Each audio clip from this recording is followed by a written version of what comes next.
The first skill we learn in critical path analysis is how to take a list of activities and draw it as a network.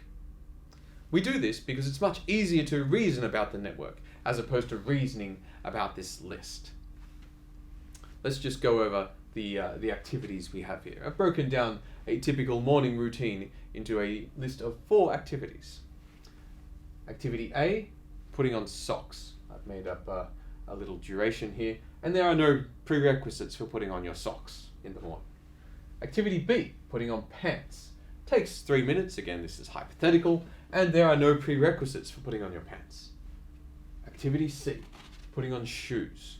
Putting on shoes takes 2 minutes, and I've put down 2 prerequisites for shoes. You must A, have your socks on, and B, have your pants on before you can put on your shoes. It doesn't specify an order. You can do socks first then shoes. Sorry, you can do socks first then pants, or pants first then socks. Doesn't matter, but shoes comes after both of those are complete. In addition, we put on a belt, and you can only put on your belt once you've put on your pants. That's expressed over here by this prerequisite, and putting on your belt takes 1 minute. Now, just to motivate this whole idea of critical path analysis, in order to do all these activities myself, it would take 7 minutes. Just add up all these things. That's how long it takes me to do these things in the morning. What critical path analysis is about is how quickly can you do all these things given an unlimited amount of help. So suppose I've got Jeeves 1 and Jeeves 2 with me, and I can say, Jeeves 1, put on my socks. Jeeves 2, put on my pants. And they do it together in parallel. And I'm done, well, Jeeves 1 will be done in 1 minute, Jeeves 2 will be done in 3 minutes. So by the end of 3 minutes, both of these things are done. And then I say to Jeeves 1, Jeeves 1, put on my shoes. Jeeves 2, put on my belt. And I'm done in another 2 minutes. And so instead of taking 7 minutes, I'm done in 5 minutes. And this is the kind of question that critical path analysis will answer. You can understand immediately that this is the kind of question that project managers are asking themselves. If you have a large project, you're doing something big, you have lots of people helping you, you want to know, how quickly can I get all this stuff done with all this help I have? That's the kind of question we'll answer later on. But for now, let's just take this stuff and draw it. There is a procedure for drawing these things, which I will share with you now. You have vertices and edges. There will always be a start vertex. And the start vertex represents the achievement of nothing. No prerequisites have been achieved, no activities are done, nothing has been achieved here. You also have a finish vertex. The finish vertex represents the achievement of all activities. The whole project is complete by the time you're here. And you also have other activities, and other vertices, and we'll get to those in a minute. But you always have at least these 2. Now, you begin putting down your activities from left to right, and you order them by their prerequisites. So you always put the activities to the right of their prerequisites. Activity A has no prerequisites, so you put it to the right of the vertex representing no prerequisites. And so I'll just draw that like this. It's typical to put the label and the number. We're not going to use that now, but just out of habit, it's a good idea to do that. Activity B. Activity B also has no prerequisites, and so we just pop it equally to the right of activity A. Now, activity C has 2 prerequisites, both A and B. So we put activity C to the right of both A and B. I'll just put activity C here, kind of in the middle, because it kind of depends on both. C takes 2 minutes. And activity D takes 1 minute, and it only depends on B. All I have to do is put it to the right of B. Like this. Here's activity D. Takes 1 minute. Good. Now, we've just taken all these activities and we've plonked them down roughly in order. We still need to join them all up, but there were 4 activities. That means there are 4 lines here. Technically, these are edges, and edges technically go between vertices, so I'm just going to draw in quickly little vertices here. You don't have to do this, I'm just being pedantic. Now, you take your pencil. This is best done in pencil, by the way, so you would normally do this in pencil, and you draw dashed edges between these things to connect them. Now, the dashed edges are called dummy edges. These are activities, but they're not activities like these. They're activities that take no time, they have no description, they're just there to indicate the dependencies and connect everything together. So, activity A depends on nothing, so I connect it to the start vertex. Activity B depends on nothing, I connect it to the start vertex. Activity C depends on A and B, so I'll connect it to A like this, I'll connect it to B like this.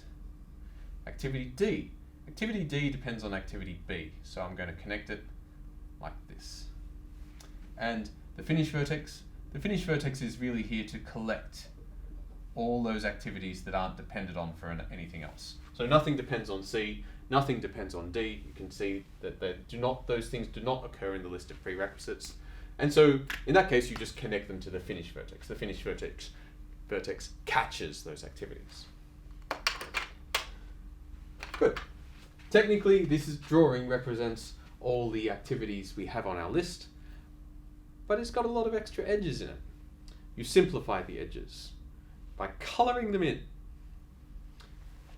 But there's a rule you have to follow when you're coloring them in. You can only color them in when this dummy edge, this dashed edge, is the only edge to enter a vertex or the only edge to leave a vertex. And so you just proceed through coloring in as many of these dummy edges as you can. Let's do that. This one. Remember the rule. Color it in when it's the only one that leaves. It's not the only one that leaves here. There's two edges, so it's not the only one. Or it's the only one that enters. It is the only one that enters here. That means I can color it in. And you just overline it so that this edge here, this proper edge representing activity B, is the only thing. So this dummy edge gets absorbed into activity B. This one over here, again, it's the only one that enters this vertex, and so it gets absorbed or colored in like that. And so we're just going to proceed through coloring in as many of these things as we can. This edge is the only one to leave here, so you get colored in. You just absorb it into the proper edge representing activity A. This one here, it's the only edge to enter this vertex, so I'm going to color that in like so. Like maybe a bit better, like so. This edge is the only one that leaves this vertex, so I'm going to color that in like so. And this one is the only one that leaves this edge, this vertex, so I'm going to color that in like so. This one, what happens if I try and color this in? I want to color in all of them, but I can't color this one in. It's not the only edge to leave this vertex. There's two edges that leave this vertex. And it's not the only edge to enter this vertex. You can see here, there's two that enter this vertex. And so as much as I want to color in all the dummy edges, I can't color in this one. So this is the simplified network that represents the activities on my list. And the good thing about this procedure that we've just gone over is you can take any list of activities, any crazy dependencies between them, and just follow this procedure, color in the dummy edges as you will, and you're guaranteed to end up with the network diagram for that list. So there's no real thinking involved. You just color in subject to that rule where if it's the only one that enters or the only one that leaves, you color it in. Here we have a list of activities and their prerequisites, and the task is to draw it as a network. And of course, we follow the procedure for drawing this list of activities. We begin with a start vertex. And we have a finish vertex somewhere over here. I'll leave lots of space because we've got a lot of stuff to cover. Fortunately, the procedure is relatively straightforward. It's simple rules that we can follow. Rule number one. draw the activities to the right of their prerequisites. You don't need to join them up just yet, just get them all down. So here's activity A, activity B, and activity C. Good. Then they have no prerequisites, so we draw them just to the right of the vertex representing no prerequisites. Activity D depends on A. That means we draw D to the right of A. Activity E depends on B, so we draw E to the right of B. Activity F depends on D and D, so we draw F to the right of D and E. G depends on C, and H depends on C. So let's draw those two things both to the right. There's G and there's H. You don't need to get this exactly as I get it, you just need to get them to the right of their prerequisites. Activity I depends on F and G. So here's activity I, and we just needed to get it to the right of F and G. And activity J depends on H and I. Here's H, here's I, so here's activity J. Good. These are all edges, so technically they go between vertices. I'm just going to draw those in.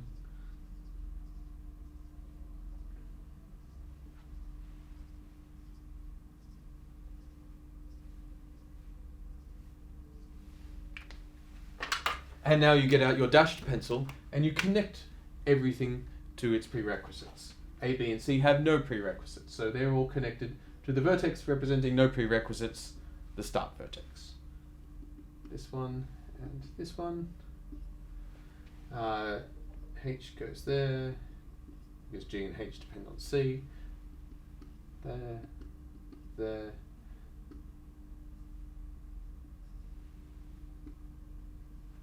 I depends on F and G, so I goes like that. J depends on I and H, so go like that. And nothing depends on J, and that means that J gets collected by this finish vertex over here. Good.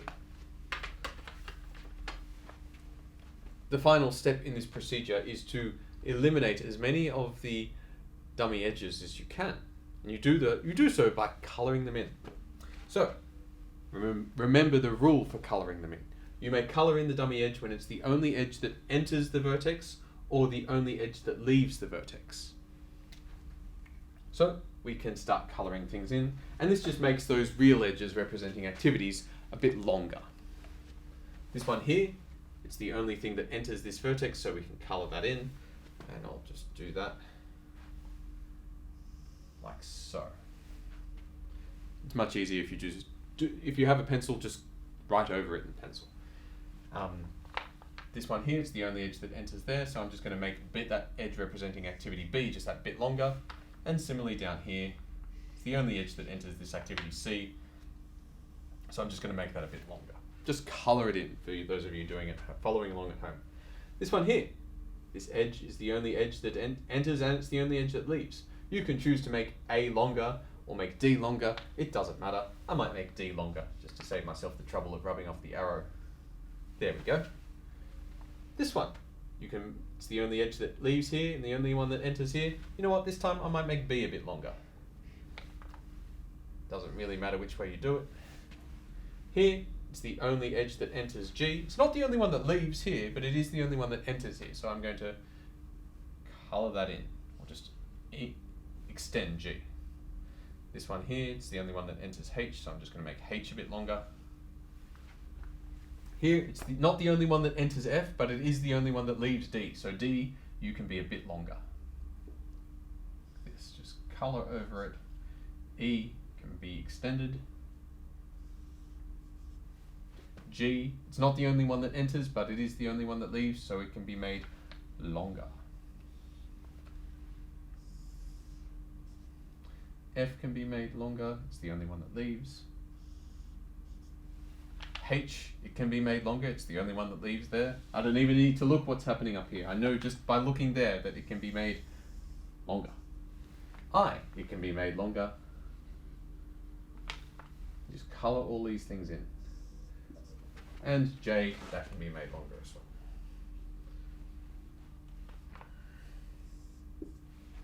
Now, if you're following along and you're thinking, oh, well, gee, I could have just done A, B, and C as edges straight away from the start vertex. I didn't really need to put dummy edges there because I knew I was always just going to colour them in. And once you've done that a few times, you'll start to notice things like this. Like, yeah, you can always colour those in. Or maybe I could have just drawn J connecting straight to this finished vertex. I want you to notice these things. I want you to optimize this process. But what I'm presenting to you here is the purely mechanical thing that you do in order to represent this stuff as a picture. And as you grow to master this whole process, you will want to optimize it, and I encourage you to do that. But to begin with, we'll just go through this purely mechanical procedure. And yes, there's some things that you could make faster later on. Great. But for defining the procedure, we're going to include them, even though they might seem a bit silly once you've become good at this stuff.